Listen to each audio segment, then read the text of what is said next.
Leonardo, ¿recuerda qué características tiene este grupo de microorganismos? Sí, Doc. Lo que una bacteria es que son unicelulares, además que no tenían núcleo también. Y otra cosa es que, digamos, tienen en cuanto a su división celular, era sencilla, me parece, o por esporas, podía ser.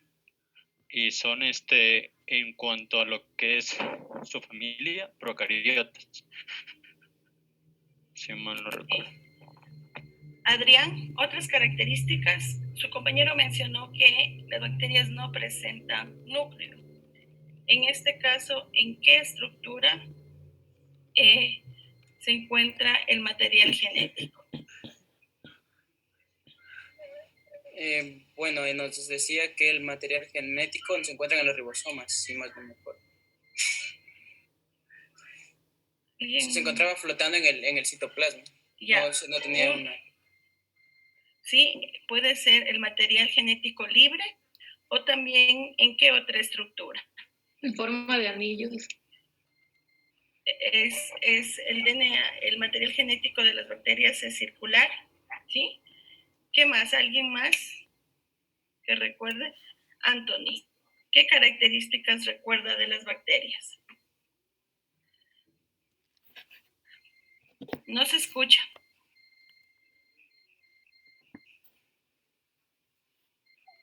¿Me escucha, doctora? Sí.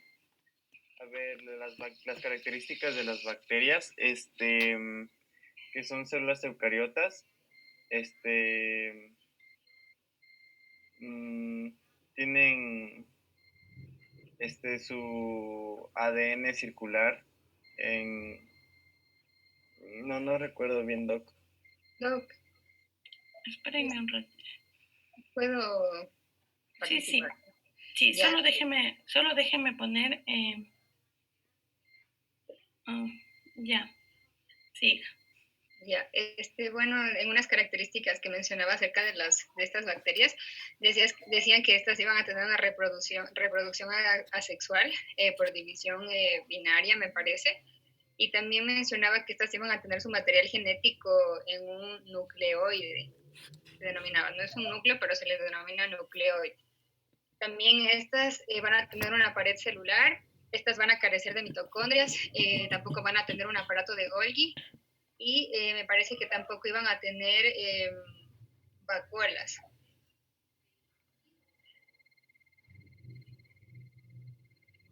Doctor, ¿es que no puedo participar? A ver, dígame. Bueno, también añadiendo también a lo que manifestaron mis compañeros, también tenemos que tener en cuenta que a las bacterias las podemos encontrar lo que son de diversas formas. Por ejemplo, también las podemos encontrar en formas de esferas. Aquí donde tiene, por ejemplo, el nombre de coco, se ven en formas de barras, que son bacilos, curvados, que son vibrios, y de forma helicoidal, que serían los estirilos o las espiroquetas en sí. Sí, muchas gracias por su participación. ¿Sí? Vamos Doctora, a ir Donde se encuentran los plásmidos. Vamos a ir espérenme un ratito, vamos a ir avanzando y vamos... Miren, ¿qué características no está en modo presentación, ¿no es cierto, chicos? Ahí sí. Ahí sí. Vamos a ir revisando. Ahora sí. ¿Sí? Vamos a ir revisando características como ustedes ya mencionaron.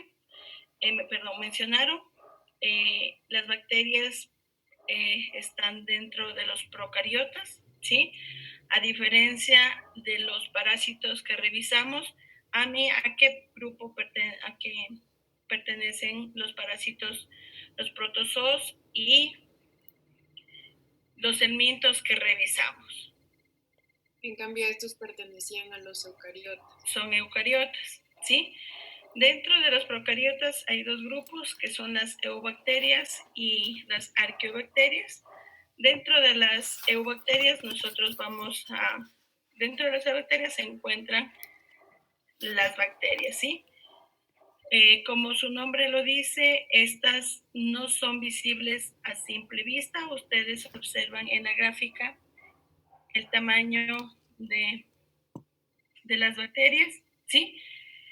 Se caracteriza porque las de menor tamaño pueden medir de 0,1 a 0,2 micras, ¿sí? Y la de mayor tamaño o promedio es de 1 micra. Miren qué características específicamente tienen las bacterias, ¿sí? Vamos a encontrar 4 estructuras básicas de las bacterias, ¿sí? Tenemos el material genético. Este se caracteriza principalmente porque es una molécula circular, ¿sí? Y también la podemos encontrar en una estructura conocida como nucleoide. A diferencia del resto de células, esta no presenta envoltura nuclear, ¿sí? Y también el material genético puede estar en otras estructuras conocidas como plásmidos, ¿sí? Se caracterizan porque es material genético que extracromosómico que se replica independientemente, ¿sí? Miren, mencionamos también, las bacterias se caracterizan porque únicamente presentan ribosomas, ¿sí?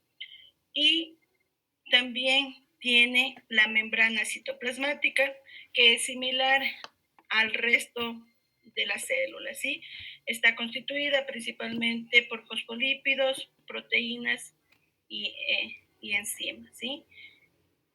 La membrana citoplasmática, como ya todos sabemos, presenta principalmente proteínas o componentes específicamente responsables de la respiración celular y la fosforilación oxidativa, ¿sí? Pero aquí hay algo de acotar y es muy importante que las bacterias presentan una pared celular, ¿sí? ¿Alguien recuerda cuál es, Iván Fabricio, cuál es la función específicamente de esta pared celular?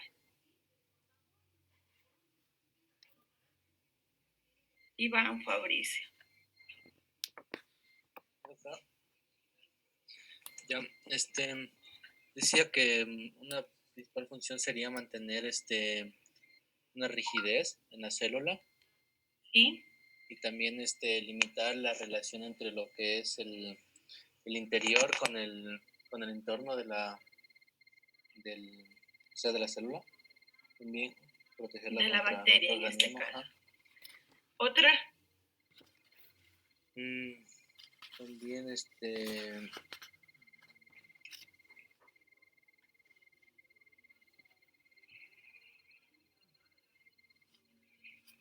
Doctora, ¿Cómo? Dígame. tal vez por lo que están rodeados de péptido glucano y van a diferenciarse, van a dar la diferenciación de las bacterias gram positivas y gram negativas. Sí, esa es una de las funciones también muy importantes de los peptidoglucanos, ¿sí? Complementando lo que su compañero mencionó, que dan principalmente rigidez a la bacteria, ¿sí?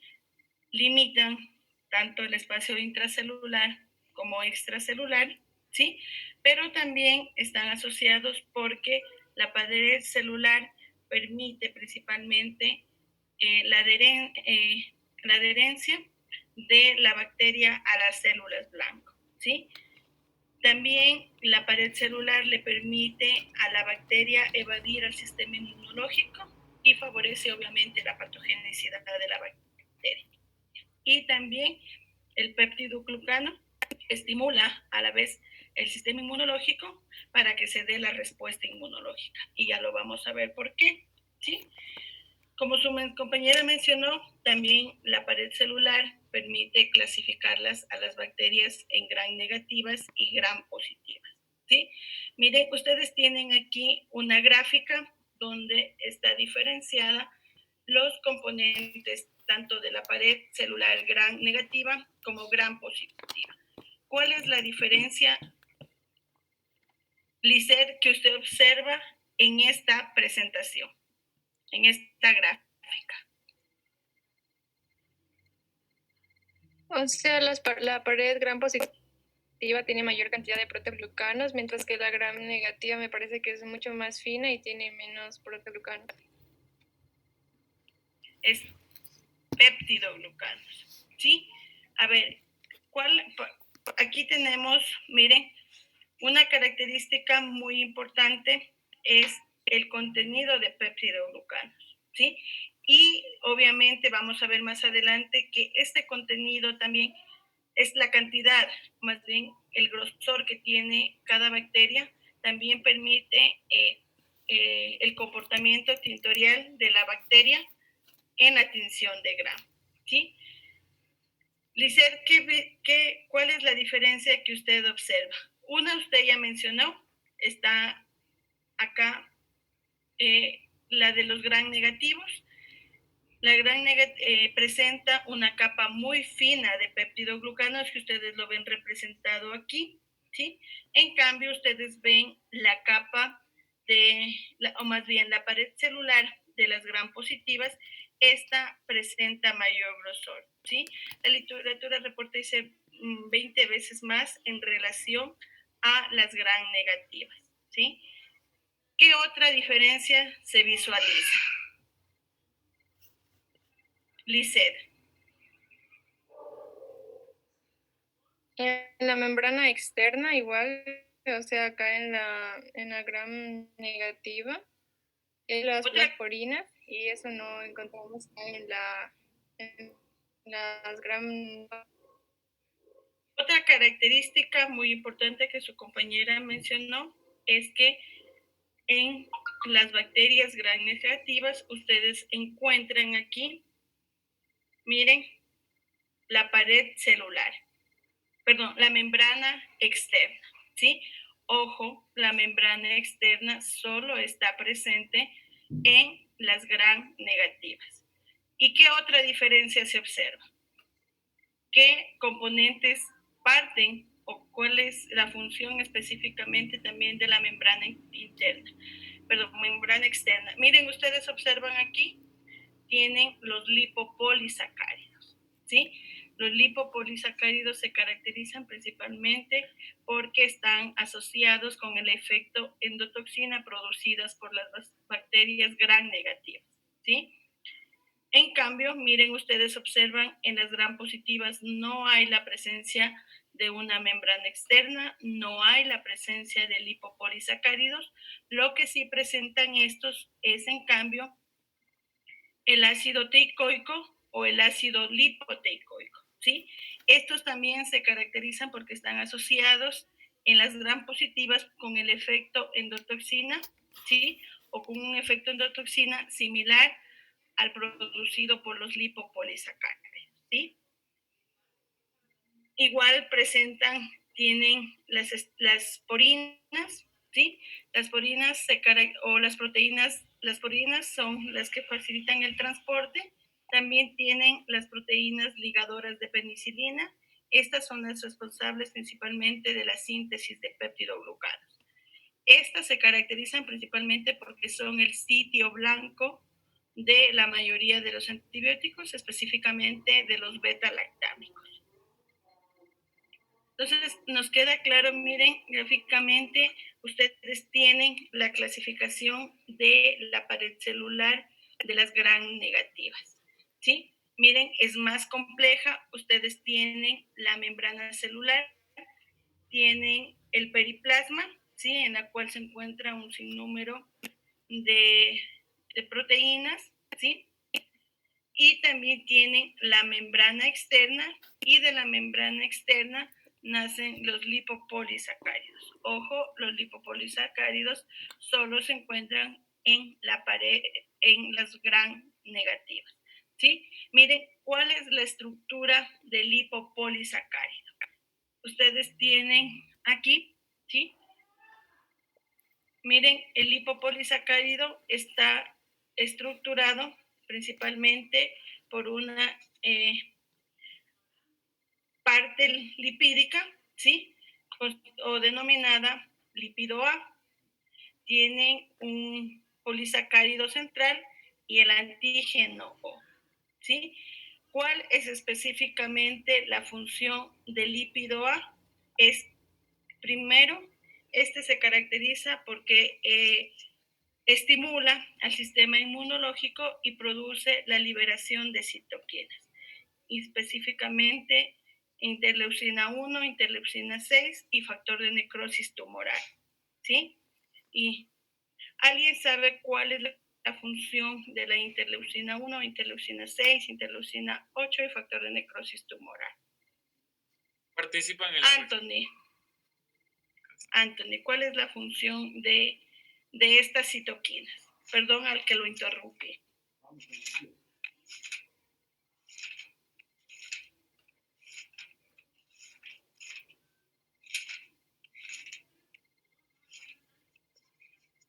¿Cuál es la función de estas interleucinas? ¿Sí? Estas, como les dije, el lipopolisacárido es una estructura altamente antigénica, ¿sí? Específicamente por su estructura tiene el lípido A, que estimula el sistema inmunológico, ¿sí? Para la producción principalmente de interleucinas. En este caso, interleucina 1, interleucina 6, interleucina 8, factor de necrosis tumoral, ¿sí? Interferón. ¿Cuál es la función? Es también una característica muy importante, el lipopolisacárido es considerado un perógeno exógeno, ¿sí? Por eso también está asociado o es el lipopolisacárido con principalmente la producción de fiebre en las infecciones producidas por los gram negativos, ¿sí? ¿Qué más hacen el interferón 6, Anthony? Factor de necrosis.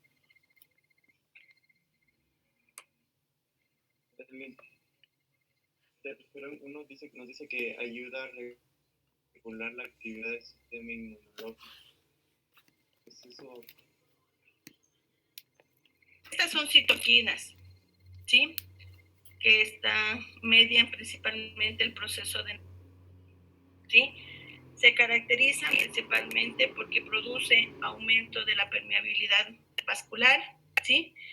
Pues afecta principalmente el factor 12 de la coagulación. Ya vamos a ver, miren, bueno, produce también adhesión de neutrófilos y células endoteliales y también favorece la producción de otras citoquinas. Miren, vamos a ver también que en este caso tenemos el lipopolisacárido, tenemos el core, ¿sí? Y el antígeno O. El antígeno O, ¿sí? Se caracteriza porque permite principalmente la serotipificación de las gram negativas, ¿sí?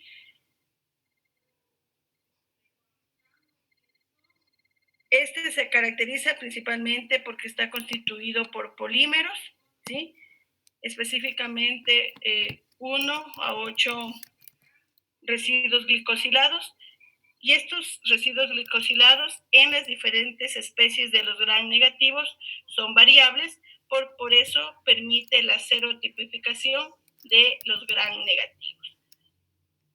Miren, también existe una variación del lipopolisacárido, que es el lipooligosaccárido, ¿sí? Este se caracteriza principalmente porque se encuentra en las neiserias. Miren cuál es la diferencia entre la una y la otra.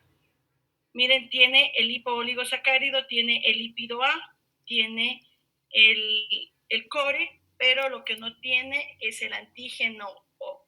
Esa es la variación, ¿sí? Y es muy frecuente en el grupo de las neiserias. Miren, otras estructuras que también nos podemos encontrar, que estas pueden estar presentes o ausentes en las bacterias, tienen las cápsulas, los pilis, los flagelos, ciertas proteínas, ¿sí? Y las biopelículas. ¿Qué características tienen? Miren, vamos a revisar. Las causas se caracterizan principalmente por fagocitadas, ¿sí? Ciertas bacterias principalmente les permite evitar la fagocitosis, ¿sí? Son estructuras polisacáridas principalmente y una característica que yo puedo diferenciar a nivel de cultivo ciertas bacterias que presentan esta estructura, ¿sí? Porque a nivel del cultivo me presenta una colonia de tipo mucoide, ¿sí? Un ejemplo es Klebsiella. Esta se caracteriza porque tiene la cápsula, entonces a nivel de laboratorio yo puedo forman en el cultivo, son mucoides, ¿sí? Otra característica muy importante en relación al antígeno o al hipopolisacárido, este es menos antigénica, ¿sí? Y nosotros visualizar con técnicas simples a nivel de laboratorio, como por ejemplo la tinta china. También se caracteriza porque la cápsula ha servido principalmente para la producción de ciertas vacunas, ¿sí? Por su capacidad antigénica. Un ejemplo de ello es la antineumocócica, que actúa obviamente sobre Haemophilus influenzae tipo B, ¿sí? Miren, tenemos también las fibrias, ¿sí? Como ustedes observan en la gráfica, las fibrias son las estructuras más pequeñas, ¿sí? Estas son filamentos de proteínas, específicamente estas están asociadas o la función específicamente de estas bacterias, de estas estructuras, es la adherencia de las bacterias a la célula huésped, ¿sí? También tenemos el pili sexual, que permite, en cambio, el intercambio del material genético entre una célula y otra.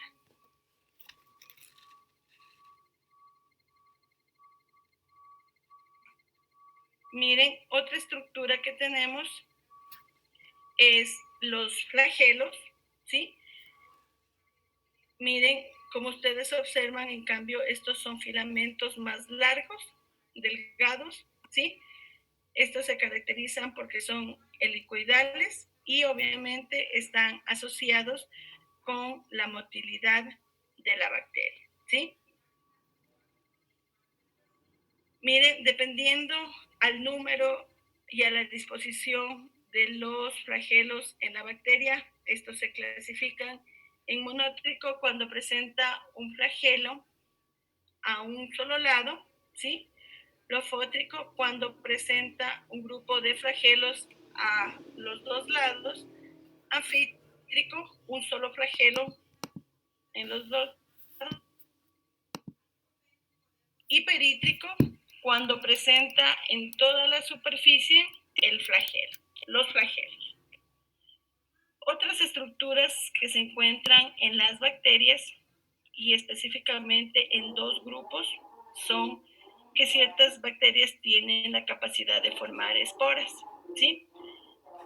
Esta es una forma vegetativa de la bacteria que le permite principalmente sobrevivir a condiciones extremas, ¿sí? Una característica muy importante, la bacteria, o cómo se da este proceso principalmente, la bacteria pierde todo el líquido, todo el agua que está en su interior y únicamente se queda con el material genético, ¿sí? Y el péptido glucano, ¿sí? Y forman como una estructura, y esta estructura principalmente le permite sobrevivir a condiciones extremas en el medio ambiente, o también conocida como forma vegetativa de la bacteria. ¿Alguien ha escuchado cuáles de las bacterias tienen la capacidad de producir esporas? Es Bacillus anthracis y Clostridium tetani. Específicamente los dos géneros, Clostridium, ¿sí? Y Bacillus, ¿sí? Miren, otra característica muy importante que tienen las bacterias es la capacidad de formar biofilms, ¿sí? ¿Alguien ha leído a qué hace referencia esta característica? Esto le permite principalmente a la bacteria adherirse a superficies bióticas o abióticas, ¿sí? Y esta constitución de biofilms le permite principalmente a la bacteria evadir al sistema inmunológico, ¿sí? Y también evadir a los antimicrobianos, ¿sí? José Sebastián, ¿qué le dice a usted esta gráfica? Bueno, creo que más o menos es, por ejemplo, Anthracis, el Bacillus, si no me equivoco, él sale a la tierra y en la tierra. No, esto, a ver, verá, esto es las esporas, esto es diferente, ¿sí? Esto, en cambio, es la producción de biofilms, ¿sí?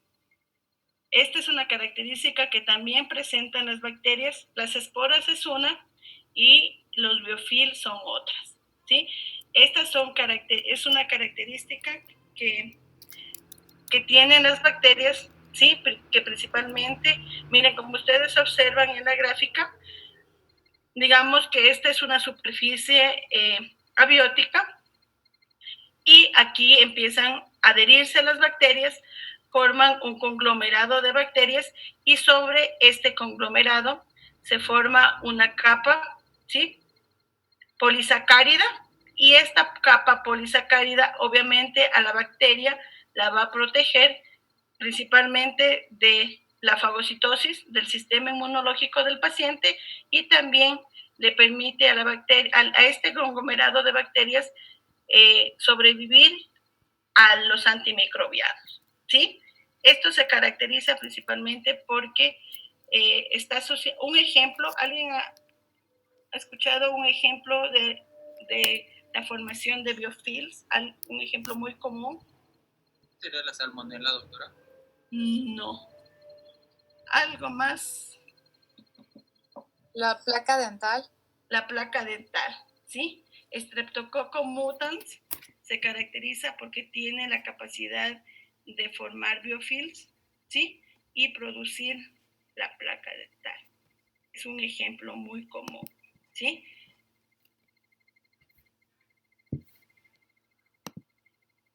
Miren, vamos a ver también, esta es otra característica, ya la vamos a ver más adelante. Por ejemplo, es una característica de Staphylococcus epidermidis, ¿sí?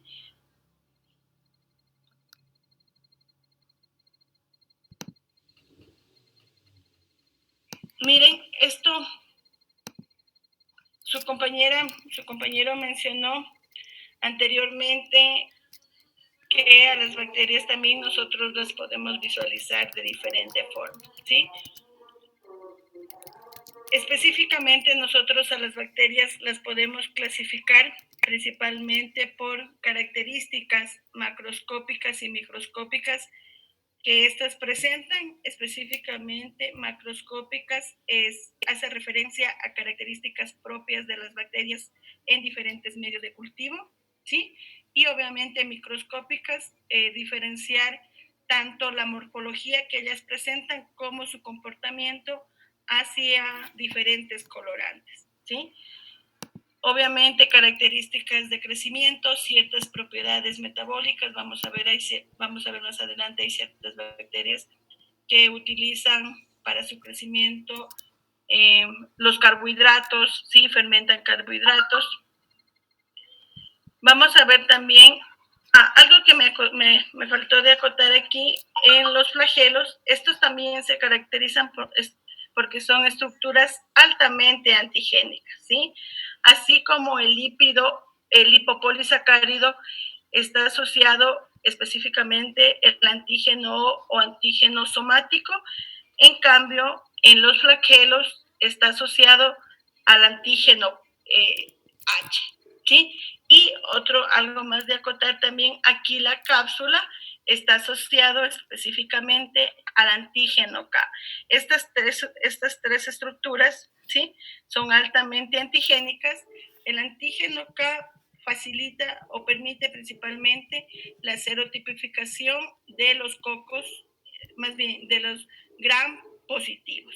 En cambio, el antígeno O y el antígeno H permite principalmente la serotipificación de los gram negativos, ¿sí? Antes de olvidarme esa parte.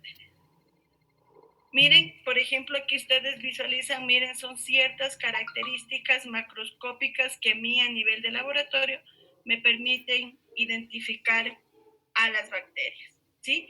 Miren, para aclarar esta parte a nivel de laboratorio, nosotros utilizamos siempre estos dos términos, lo que es un medio de cultivo, ¿sí?, y lo que se conoce también como cultivo, ¿sí? Un medio de cultivo, obviamente, como ustedes observan en la gráfica, es un material alimenticio que permite principalmente el crecimiento de los microorganismos, ¿sí? Y obviamente el cultivo es la utilización de este medio de cultivo, pero ya inoculado una bacteria, que es lo que ustedes observan en la parte de abajo, ¿sí? Miren, en cambio, ustedes aquí ya ven ciertas características que tienen las bacterias en estos medios de cultivo. Nosotros podemos diferenciar el color de las colonias, ¿sí?, el tamaño que forman, el tamaño de las colonias, la forma. Miren, por ejemplo, ustedes tienen aquí, pueden ser puntiformes, pueden ser circulares, pueden ser filamentosas, pueden ser irregulares. También podemos observar la elevación de estas colonias. Estas pueden ser planas, elevadas, ¿sí?, convexas, y también se puede evaluar el margen de estas colonias, ¿sí?, que puede ser un margen entero, un margen ondulado, un margen filamentoso o un margen rizado, ¿sí? Estas son características que a nivel de laboratorio me permiten a mí clasificar principalmente a las bacterias, en este caso, que son cultivables, ¿sí? Miren, también cierta resistencia a los antibióticos, ya vamos a ver más adelante cuando utilizamos estas resistencias para poder clasificar a las bacterias. También, miren, en este caso estamos utilizando fermentación de azúcares. Este es un medio que se conoce como McConkie. En este nosotros evaluamos específicamente las bacterias gram negativas que fermentan o no la lactosa, ¿sí? Aquellas que tienen un color rosado son que fermentan la lactosa, y aquellas que en las colonias son transparentes no fermentan la lactosa. Entonces, estos comportamientos me permiten a mí ir identificando a la bacteria. Existen, en cambio, otras bacterias que tienen la capacidad, miren, en este ejemplo vamos a ver a los estreptococos, ¿sí?, que dependiendo de la capacidad de lisar a los eritrocitos, nosotros los podemos clasificar en alfa, beta y gamma hemólisis, ¿sí? Entonces, estas bacterias presentan unas hemolicinas que se caracterizan porque pueden lisar parcialmente o totalmente a los eritrocitos, ¿sí? Entonces, son características que también tiene cada grupo de bacterias que me permite clasificarlas, ¿sí? Y también, miren, tenemos dentro de las características microscópicas, obviamente, la morfología bacteriana. Y principalmente las vamos a encontrar de tres formas, ¿sí? Miren, en forma de cocos o forma esférica, ¿sí? Tenemos la forma de bastón, denominados bacilos, ¿sí? Y también la forma de espirilos, ¿sí?, denominadas espiroquetas. Dependiendo de la configuración que tomen los cocos, miren, en este caso están en hileras, se los denomina estafilococos, ¿sí? En cambio, estas están agrupadas como en forma de racimo de uvas, se los denomina estreptococo o es característica de este grupo. En cambio, estos dos están en forma de granos de café, ¿sí? A los que se les denomina diplococos.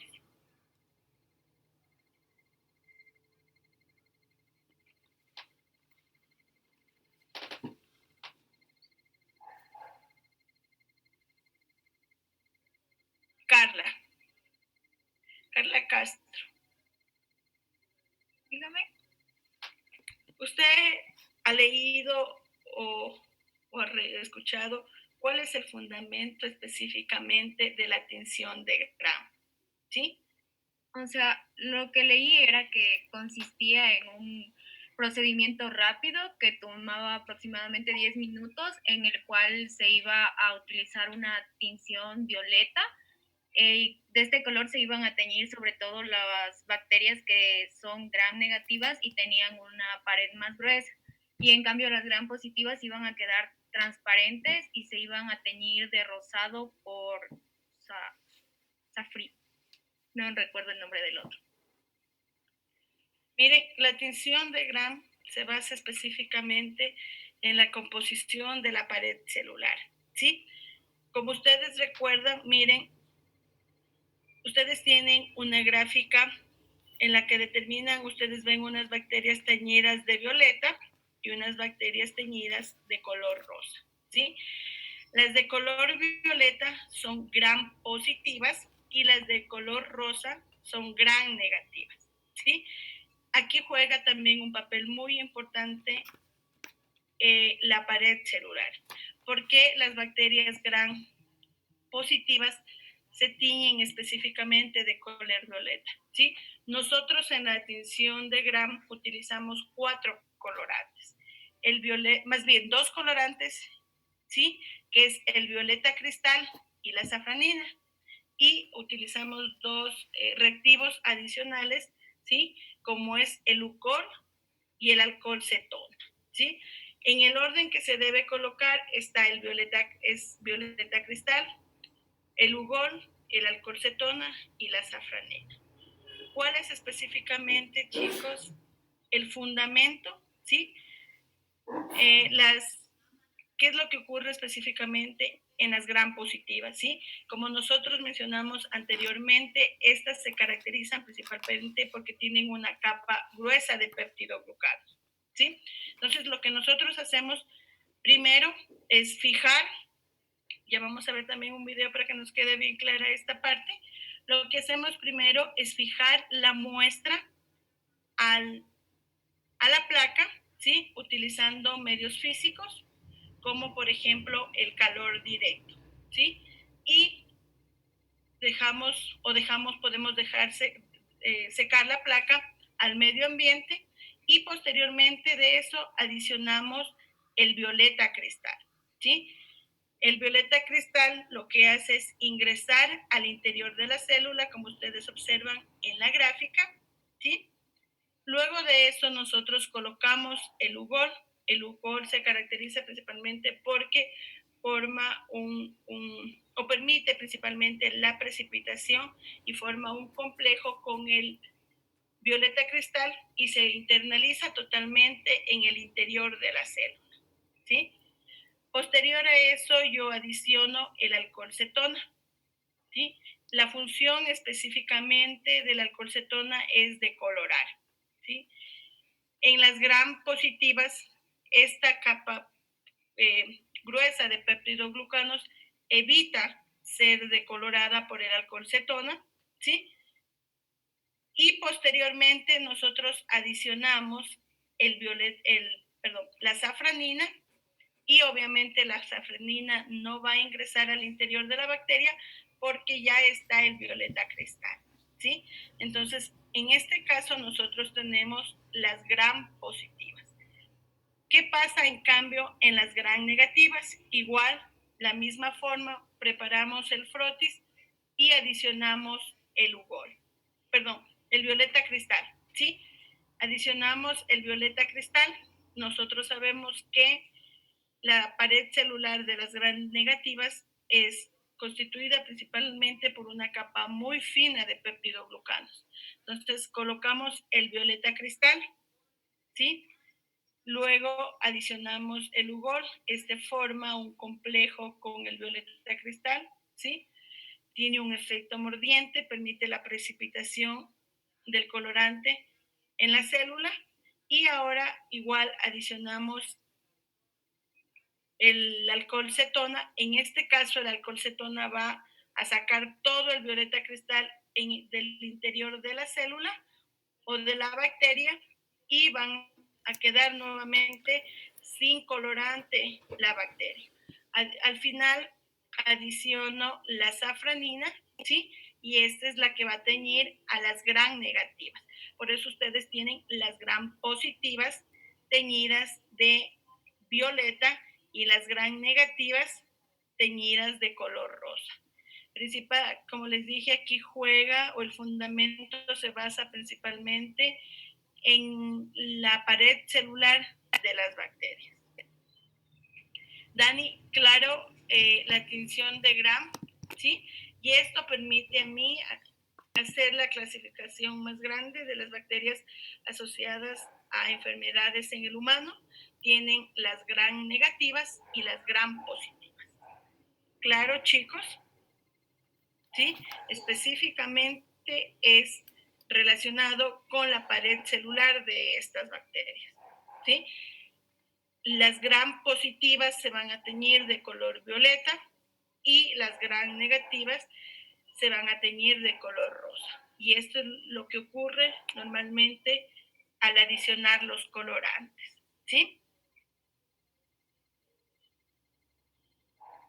Miren, normalmente este es el protocolo, ¿sí? Es 1 minuto de violeta cristal, 1 minuto de Lugol, 20 segundos de alcohol cetona y 1 minuto de safranina, ¿sí? Para que nos quede claro esta partecita de aquí, lo vamos a ver en un video donde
realizarse mediante la técnica de tinción de Gram. ¿Todos están viendo el video? De la aplicación de esta técnica constituye uno de los criterios más importantes en el estudio. Si le puede alzar el volumen un poquito, por favor.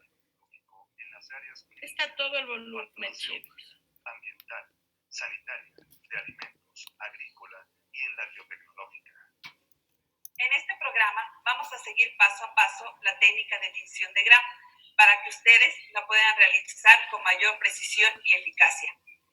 Antes de iniciar la práctica, preparamos todo el material, equipo, sustancias y reactivos que vamos a utilizar.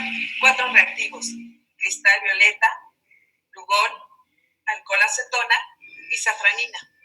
Una piseta con agua de la llave, una bandeja de poco fondo, un puente de vidrio, un microscopio óptico, aceite de inmersión y reloj con segundero. La técnica de tinción de Gram se puede aplicar a muestras desarrolladas en medios de cultivo en estado sólido o en estado líquido. El procedimiento para hacer el frotis es diferente si se emplea una muestra en estado sólido o en estado líquido, pero el procedimiento de tinción es el mismo para ambos tipos de muestra. Es importante señalar que para constatar la calidad de los reactivos y el trabajo de tinción, debemos tener siempre un microorganismo control. Además, se recomienda trabajar con bacterias de 18 a 24 horas de incubación a partir de su siembra, debido a que los cultivos jóvenes proporcionan características más confiables que los cultivos viejos.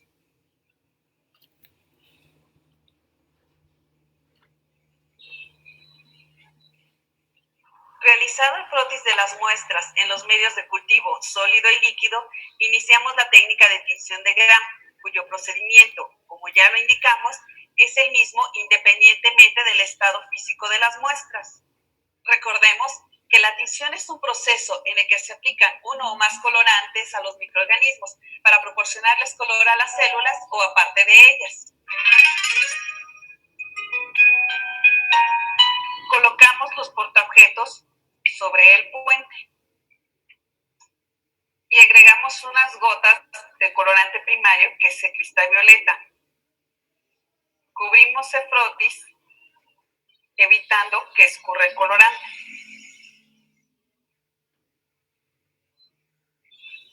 Se deja actuar durante 1 minuto.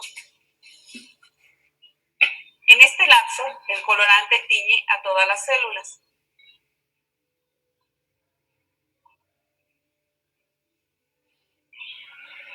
Transcurrido el minuto, escurrimos el exceso de colorante y lavamos con agua hasta que ésta salga incolora.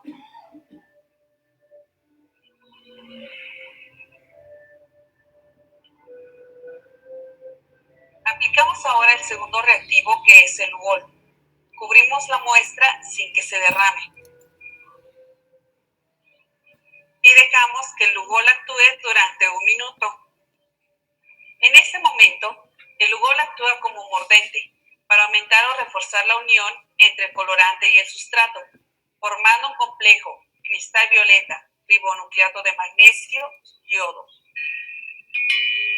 Transcurrido el minuto, se escurre el exceso de Lugol y se lava con agua.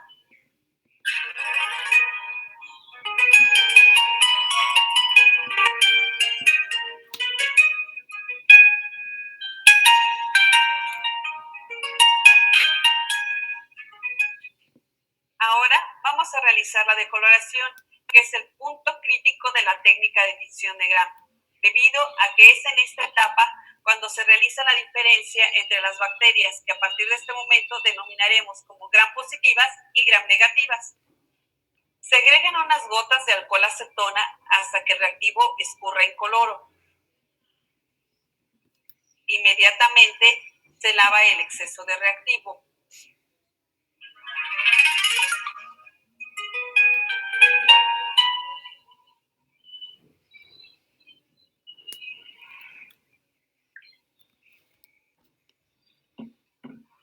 Aunque a simple vista no lo podemos observar, con la decoloración se arrastra el cristal violeta fuera de las células Gram negativas, por lo que éstas quedan incoloras.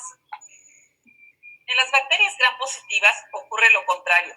La pared se deshidrata, impidiendo la salida del complejo cristal violeta yodo, por lo que las células permanecen teñidas de color morado.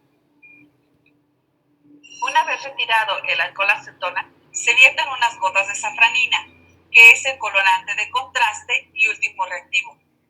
Procuramos cubrir la totalidad de la muestra y dejamos que actúe durante 1 minuto.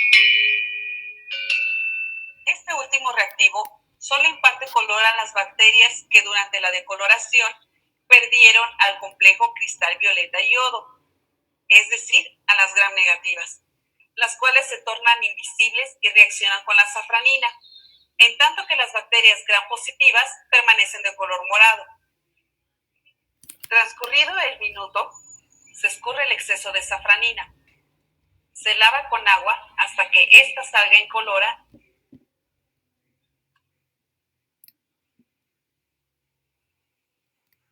Después, dejamos secar las muestras.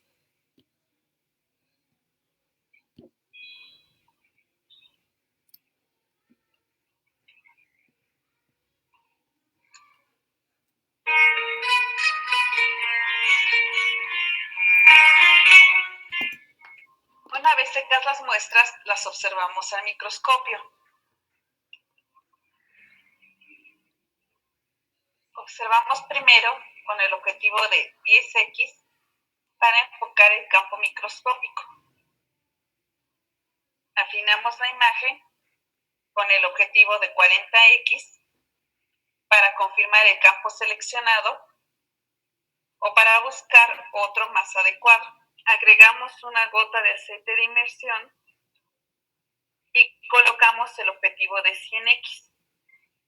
Describimos a los microorganismos observando su morfología, agrupación y color. Recordemos que las bacterias, por su forma, pueden ser cocos, bacilos, cocobacilos y espirilos. Los cocos se agrupan en cadenas, pares, racimos y tetradas.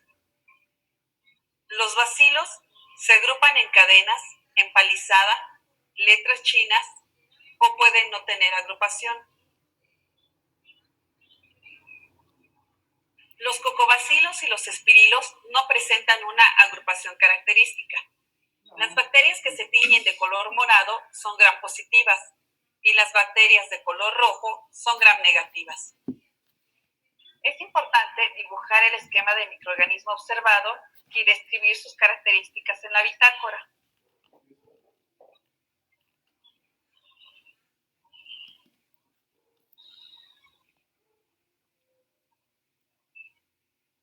En esta muestra, lo que observamos son estafilococos gram positivos. Microorganismos de este tipo se pueden encontrar en la garganta o en la piel. En esta otra tenemos Enterobacter aerogenes, que es un bacilo corto gram negativo. Algunas de estas bacterias se pueden localizar en la flora normal del intestino. Una vez interpretado el resultado de la tinción, se deposita el portaobjetos en una solución desinfectante para su posterior lavado.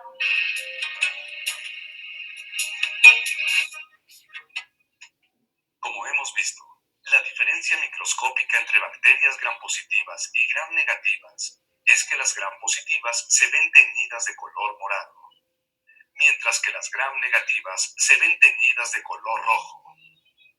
Esta diferencia se debe a que las bacterias gram positivas presentan una pared celular con ácidos teicoicos, con un mayor contenido de peptidoglucano y numerosos enlaces transversales entre las cadenas de N-acetilmurámico y N-acetilglucosamina en comparación con las gram negativas. En este grupo bacteriano, el decolorante deshidrata y reduce la permeabilidad de la pared, por lo que al ser tratadas con alcohol acetona, no pierden el complejo cristal violeta-iodo. Por su parte, las bacterias gram negativas presentan una pared celular con menor contenido de peptidoglucano y pocos enlaces transversales. Además, estas bacterias presentan una membrana externa constituida por lipopolisacáridos en donde el alcohol acetona disuelve los abundantes lípidos de esta, facilitando así la salida del complejo cristal violeta-iodo, quedando incoloras las bacterias. En este programa, hemos visto que la técnica de tinción de gram nos permite diferenciar a las bacterias en dos grandes grupos llamados gram positivas y gram negativas, de acuerdo a la estructura de su pared celular.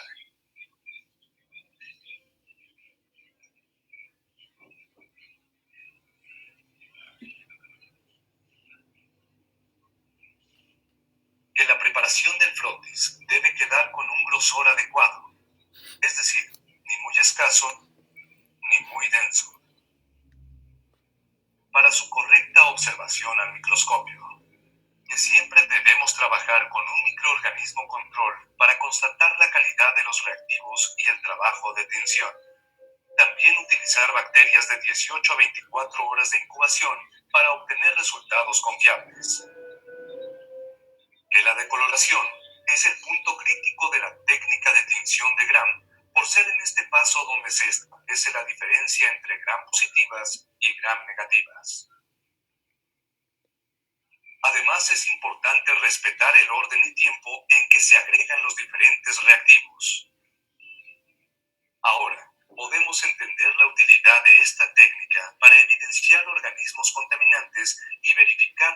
naturaleza de las cepas bacterianas.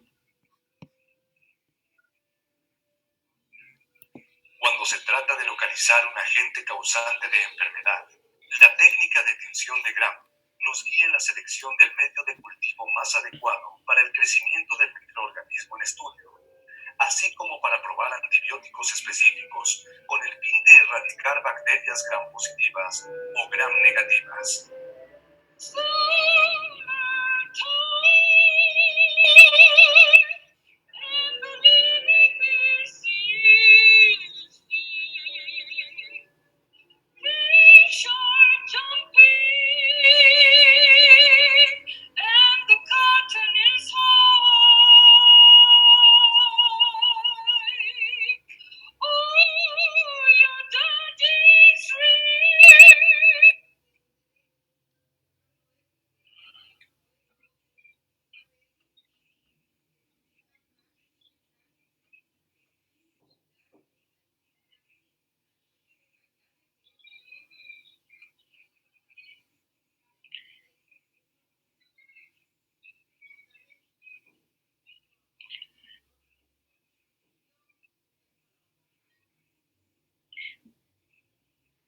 Entonces, Ana María, ¿nos quedó claro el fundamento de la tinción de Gram? Sí, doctora. ¿Cuál es específicamente este? Ana María, ¿para qué me sirve la tinción de Gram y cuál es su fundamento? ¿Y cómo actúan los colorantes?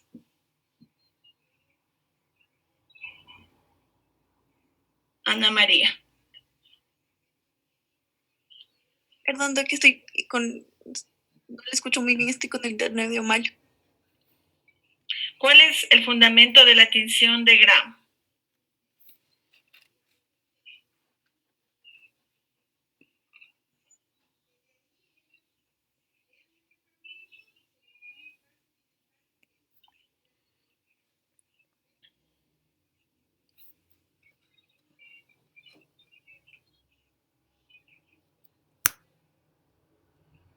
Carla, ¿cuál es el fundamento de la tinción de Gram?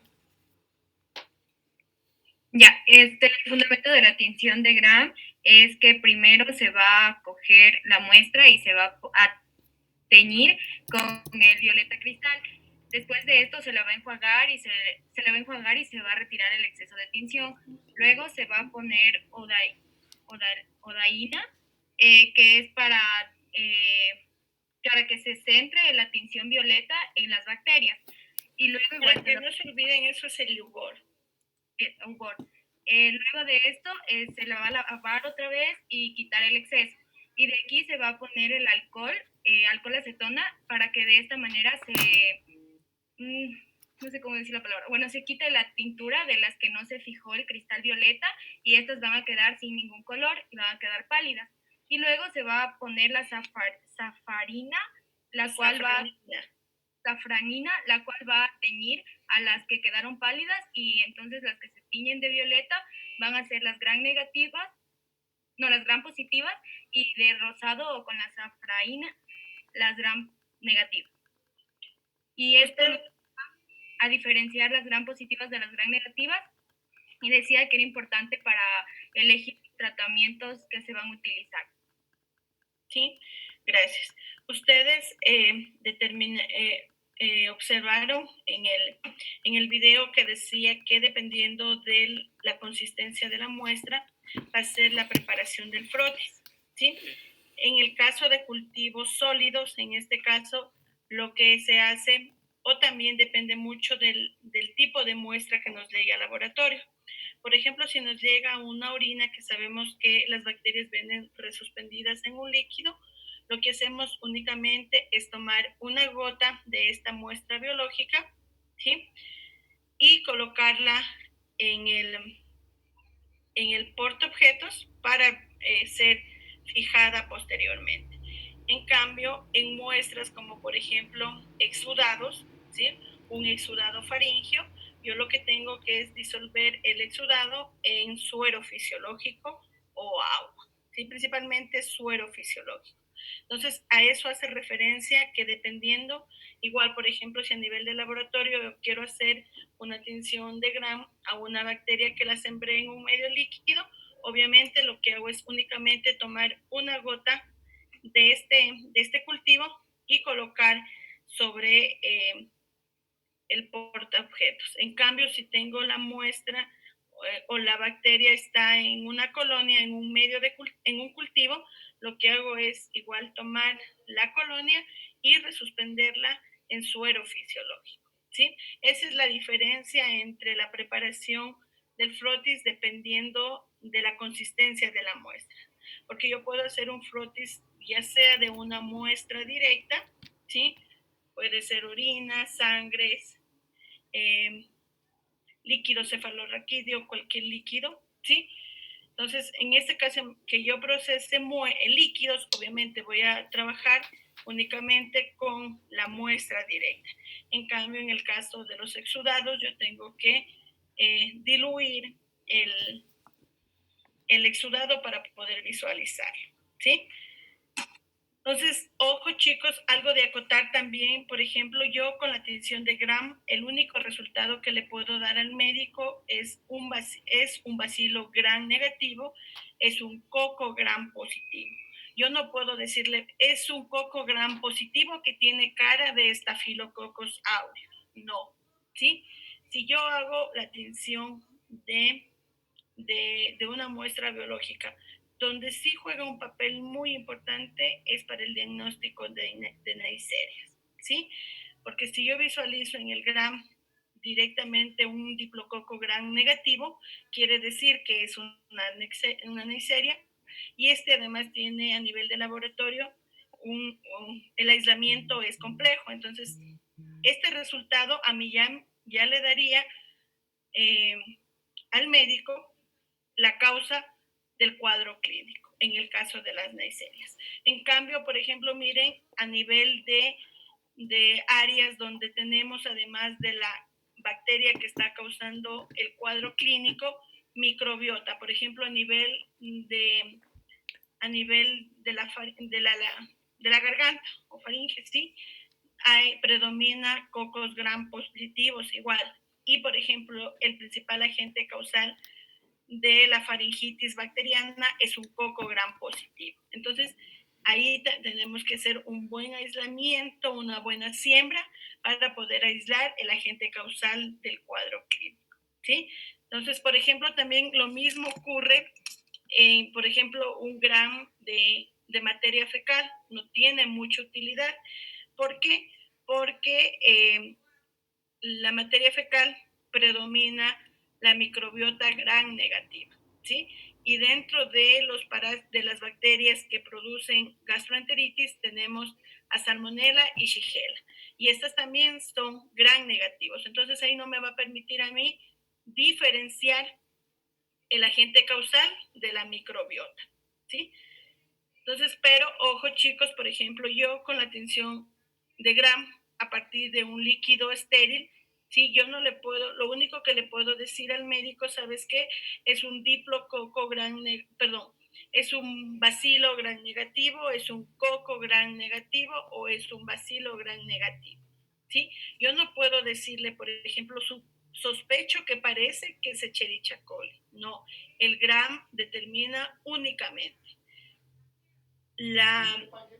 el comportamiento de la bacteria ante la tinción y su morfología. Nada más, ¿sí?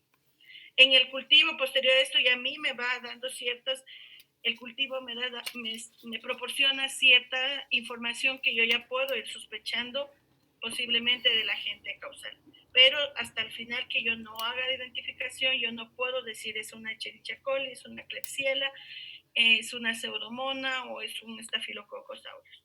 Claro eso, chicos, ¿sí? ¿Por qué les digo? Porque, por ejemplo, a nivel hospitalario, ¿sí? Tienen la costumbre, los médicos nos envían las muestras al laboratorio y me dicen, bueno, ¿puede darme un diagnóstico, un resultado presuntivo? Entonces, no, la tinción de Gram, lo único que les proporciona, ¿sí? es un bacilo gram negativo, es un coco gram positivo, ¿sí? Y posteriormente se hace la identificación. Jonathan, Clara, la tinción de gram, esto sí quiero que les quede súper bien, ¿sí? Gram positivas, ¿de qué color se tiñen, Jonathan? Gram positivas se tiñen violetas. ¿Sí? Y el fundamento es específicamente cuál en las gram positivas. ¿Qué pasa con los colorantes? Ya, el colorante pasa a través de la pared celular y cuando se aplica la acetona, se va a quedar, esta va a decir toda la membrana y va a hacer que se quede dentro y se queden teñidos, mientras que en las gram positivas esto no va a pasar así y va a salir, por lo cual se van a quedar desteñidas y en cambio se van a teñir con lina, que es prácticamente el mismo concepto. Sí, claro, chicos, esto sí.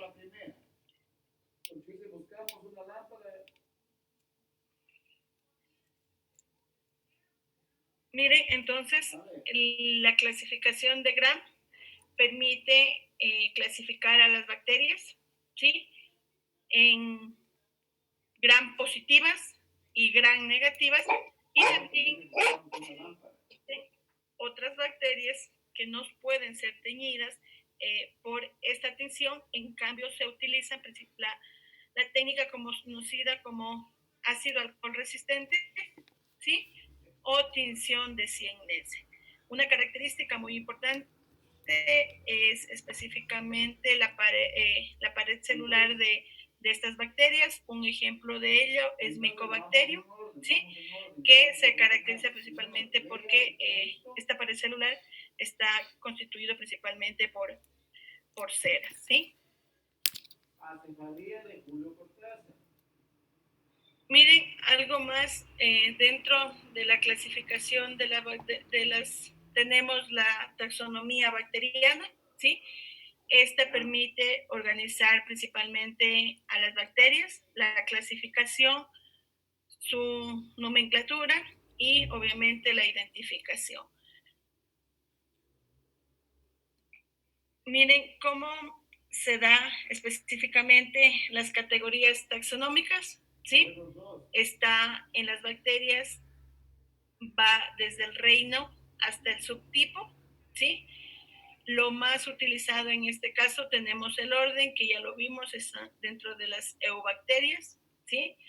Tenemos la familia, una de las que está asociado a enfermedades en el humano, tenemos las enterobacterias Aedes, ¿sí? Tenemos el género Escherichia, especie, y aquí tenemos el subtipo. ¿Qué estructuras de las bacterias que vimos anteriormente me permiten, Darío Paul, subtipificar a las bacterias? Mira, aquí tiene el subtipo, tiene una O, ¿sí? Con un número que dice 157, una H y que representa está con un 7. ¿Cuáles son las estructuras que en este caso presenta Escherichia coli que le permite serotipificar? Darío Paul.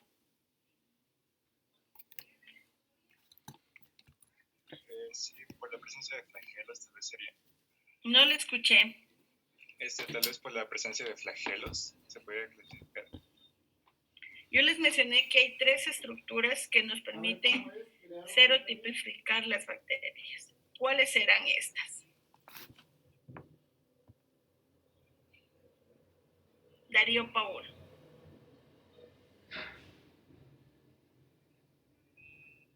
Chicos, ¿pueden todos activarme un momento las cámaras, por favor?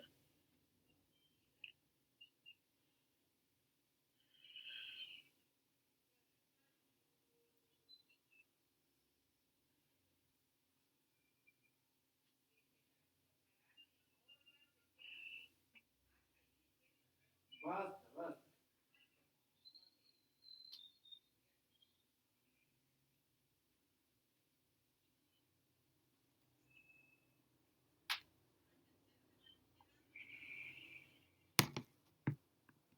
¿Dónde está Darío Paul? Darío Paul, ¿dónde está? ¿Cuáles son las características o cuáles son las... Yo les mencioné que hay 3 estructuras presentes en las bacterias que me permite serotipificar a estas bacterias. ¿Cuáles eran? Por ejemplo, aquí tienen, como les mencioné, el subtipo. Normalmente tenemos Escherichia coli. El subtipo O157H7 es una E. coli enterohemorrágica, asociado principalmente a cuadros gastrointestinales, pero también se caracteriza porque puede producir infección a nivel renal, ¿sí? Produce síndrome urémico hemolítico, ¿sí? Este serotipo de Escherichia coli se caracteriza principalmente, ya vamos a ver más adelante, porque o el reservorio de esta bacteria es específicamente el ganado vacuno. Entonces, ¿cómo llega esta bacteria a nuestro organismo? Principalmente consumiendo derivados, ¿sí?, del ganado vacuno contaminados con materia fecal o alimentos contaminados con materia fecal de ganado vacuno, ¿sí? Entonces, normalmente yo tengo Escherichia coli, pero para saber qué serotipo es, si aíslo de un cuadro clínico de gastroenteritis, necesito serotipificar, ¿sí? Ya vamos a ver más adelante que Escherichia coli, que produce diarrea, tiene 5 patotipos, siendo la de mayor importancia la productora de toxina Shiga, o conocida como O157H7. Entonces, ¿cuáles fueron las estructuras que revisamos anteriormente que me permite serotipificar a las bacterias gram negativas? Cualquiera que se acuerde me puede responder. ¿Eran los flagelos, la cápsula y los lipopolisacáridos, tal vez? ¿Los cuáles? Los flagelos, la cápsula flagelos, y los lipopolisacáridos. Sí. El flagelo con el antígeno H, que ustedes lo encuentran acá, ¿sí? Entonces, obviamente en bacterias que presenten tanto lipopolisacáridos como antígeno H, yo voy a poder serotipificar, ¿sí? Un ejemplo, como les mencioné, es Escherichia coli, ¿sí? Ustedes la van a poder serotipificar. Lo mismo ocurre en Salmonella, ¿sí? También nosotros podemos tipificarla, ¿sí? Pero a Shigella, esta se caracteriza principalmente porque no tiene el antígeno H, solo tiene antígeno O, ¿sí? Obviamente el lipopolisacárido. Entonces, el antígeno H está presente en el flagelo. El antígeno O está presente en qué estructura, chicos? En el lipopolisacárido, ¿sí? Y el antígeno K. Eso no era en la cápsula. En la cápsula. En la cápsula, ¿sí? Entonces, la mayoría de las bacterias gram positivas son serotipificadas principalmente por la presencia de la cápsula, ¿sí? No se olviden en eso. Miren, el género y la especie dan origen al nombre científico de la bacteria, ¿sí? Miren, los nombres científicos específicamente describen ciertas características del organismo, hacen referencia también a la persona que fue su descubridor, ¿sí? O también permite identificar ciertas características del hábitat de esta bacteria, ¿sí? Para el nombre científico, miren, utilizamos el género y la especie, ¿sí? Miren, el género es el primer nombre, como ustedes observan. Este se caracteriza principalmente porque la primera letra es igual que ya lo vimos en los parásitos, como yo les decía, parásitos, bacterias y hongos tienen la misma tipografía, ¿sí? Y esto sí hay que tener mucho cuidado, es lo mismo, obviamente ya los virus cambian, esto ya lo vimos con ustedes, ¿sí? Se escribe la primera letra con mayúscula y la especie se escribe con minúscula. Ya vamos también a ver más adelante que, por ejemplo, en el caso de Salmonella difiere en esto, ¿sí? porque tiene una nomenclatura especial. ¿Sí? Cuando veamos salmonela, lo vamos a revisar ahí. ¿Sí? También, miren, pueden... el nombre científico puede ser abreviado. Por ejemplo, ustedes pueden utilizar la primera letra del género, seguido por un punto y la especie completa. Por ejemplo, ¿qué pudieran decir ustedes de este E. coli que está aquí? ¿Cómo saben si es una bacteria o es un parásito?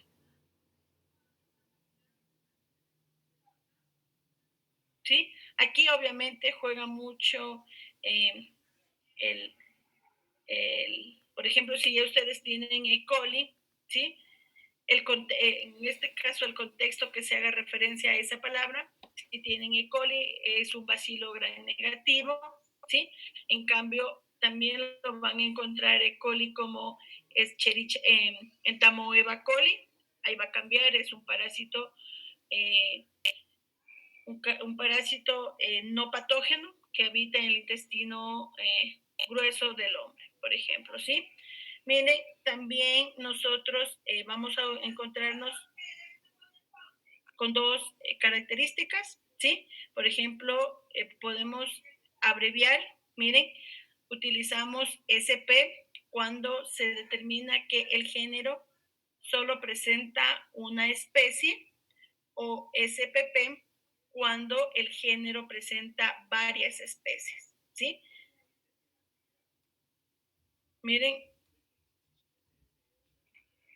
tienen aquí, por ejemplo, salmonela, tiene varios serotipos, entonces por eso ustedes se encuentran con salmonela SPP.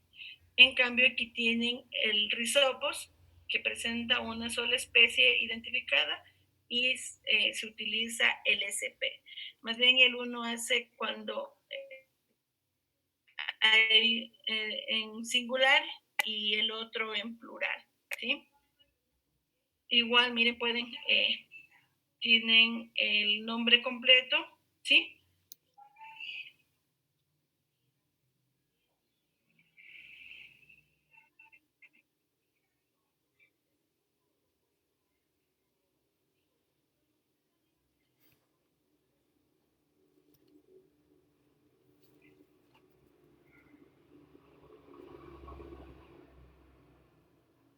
Vamos, a ver, porque había el otro. Vamos, yo les voy a enviar un artículo, ¿sí?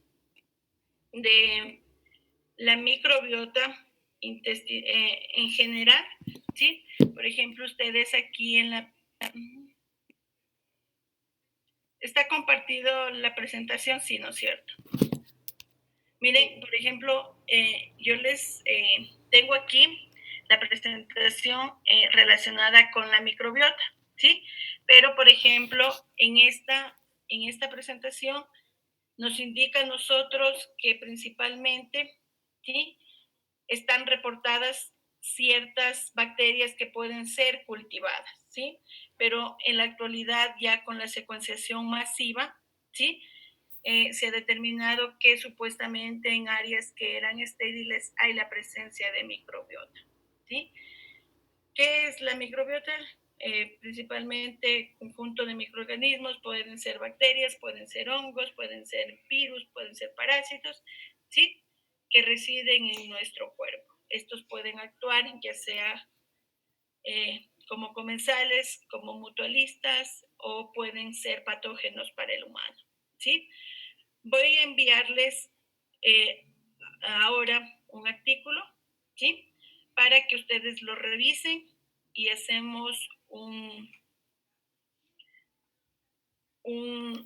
mapa mental de este artículo, porque ustedes se van a encontrar con cosas muy interesantes en este artículo. Por ejemplo, dice que normalmente la leche materna es estéril, ¿sí? Pero ya en la actualidad se ha determinado que ciertas bacterias que se encuentran formando parte de la microbiota del intestino están presentes en la leche materna, ¿sí? También se van a encontrar con el papel que juega la microbiota intestinal, ¿sí? En la relación de ciertas enfermedades como la obesidad, diabetes, ¿sí? Entonces, miren, por ejemplo, yo aquí les voy a mostrar ciertas bacterias que normalmente han sido identificadas o que han podido ser aisladas a nivel del cultivo, ¿sí? Y que pueden ser determinadas como parte de la microbiota de ciertas áreas específicas del organismo, ¿sí?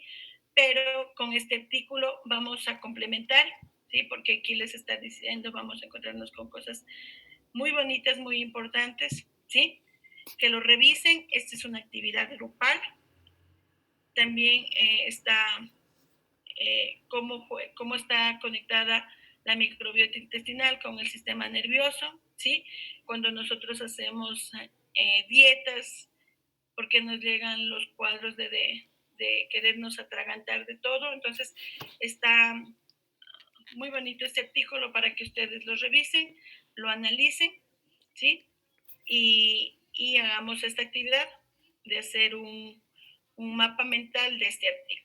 Es largo, sí, por eso les voy a dar un periodo largo de tiempo para que ustedes lo lean, lo analicen y hagan el mapa conceptual. Les envío en el Canvas hasta qué página deben analizar, ¿sí?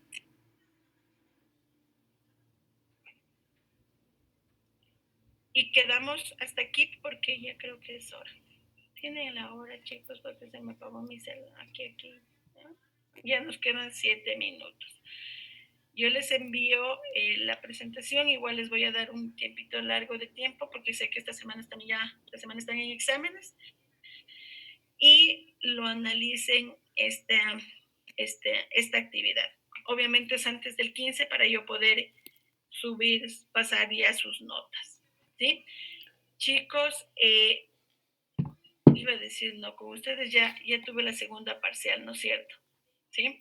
Entonces, les subo esta actividad para que ustedes la puedan elaborar, ¿sí? Y solo me quedaría esa actividad pendiente para ya tener su nota total, ¿sí? Del primer bimestre. Hasta aquí queda el primer bimestre. Porque es semana 8, igual sigue normalmente, como ya no tienen ustedes calendario de semanas de exámenes, seguimos normalmente, ¿no es cierto? No les pasaron calendario, ¿sí? No. No. ¿Sí? Entonces, eso, chicos. ¿Alguna pregunta?